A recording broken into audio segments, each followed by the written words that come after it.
काँग्रेस व सहयोगी पक्षाने एकत्रपणे येऊन ही निवडणूक लढवायची आहे.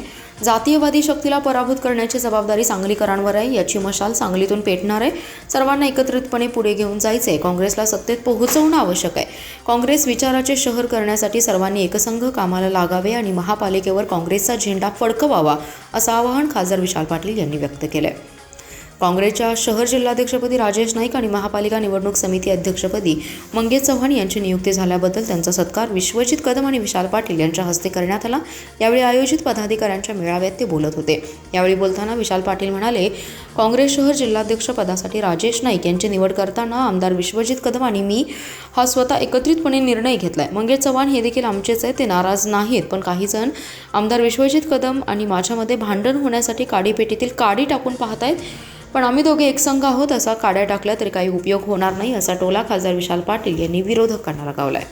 नेते माजी मंत्री डॉक्टर बाळासाहेब विश्वजित कदम, माजी आमदार जिल्हा काँग्रेसचे अध्यक्ष माननीय विक्रम दादा, मंचावर उपस्थित सर्व मान्यवर, या ठिकाणी काँग्रेस पक्षाच्या प्रेमाखातीर या ठिकाणी उपस्थित असलेले सर्व येणाऱ्या महापालिकेचे इच्छुक सदस्य, महापालिकेच्या कार्यकर्ते, जोरात काम करणारे सर्व कार्यकर्ते, बंधू भगिनी, मित्र, खूप वेळ बोलायचं नाही. या पुढचे कार्यक्रम आहेत आणि आता बोलण्यापेक्षा निवडणुकीचे कार्यक्रमाला आपल्याला जायचं आहे. उद्या मुलाखतीचा दिवस ठेवलेला आहे.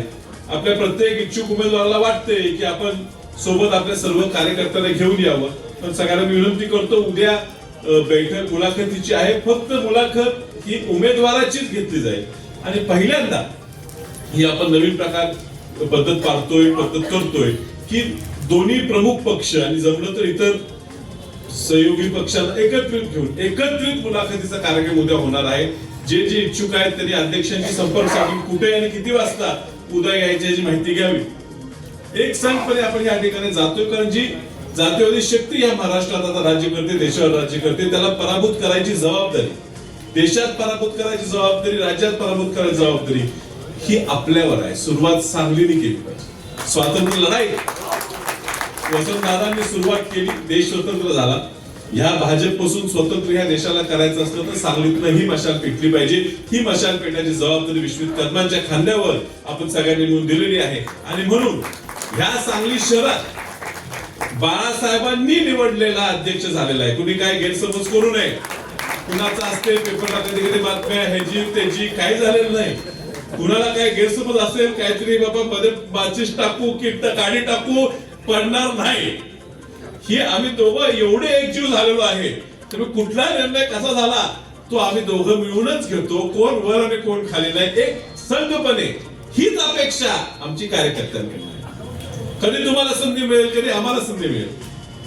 मंगेश चव्हाण तर शेजारी बसले, ते इच्छुक होते, पण राजेश नाईक अध्यक्ष झाले तर त्यांना स्वतः अध्यक्ष झाल्याचा आनंद त्याला झाला. करीम मित्र झाला, ऐकून झाला, जवळदार स्थानात झाला, सगळ्यांना झाला, मेंढे बघून झाला. ही काँग्रेस आपण एकत्रित पुढे न्यायची आहे. आणि त्यामुळे तुम्हाला सगळ्यांना विनंती आहे, खालीपर्यंत उमेदवारी एकाला मिळेल, 3 लोक नाराज होतील. आज सत्तेत जाणं गरजेचं आहे.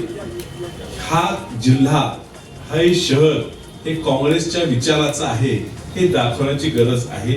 म्हणून आपण एक संघ आलेलो आहे. राजेश नाईक, तुम्हाला ही खूप मोठी संधी या ठिकाणी. तुमच्यावर आमच्या सगळ्यांची नाराजी आहे. मधल्या काळात जरा इथे तुमचा भरकड होता की आमचं आम्हीच म्हटलं पाहिजे, पुन्हा बाळासाहेब सगळं स्पष्ट बोलता येत नाही. आता तुम्ही परत आपल्या ह्या किल्ल्यात आलेला आहे. आपला गड आहे. हा खन भागात आपली काँग्रेस कमिटी आहे. तुम्ही ह्या भागातले आहात आणि ही आपला बालेकिल्ला आहे.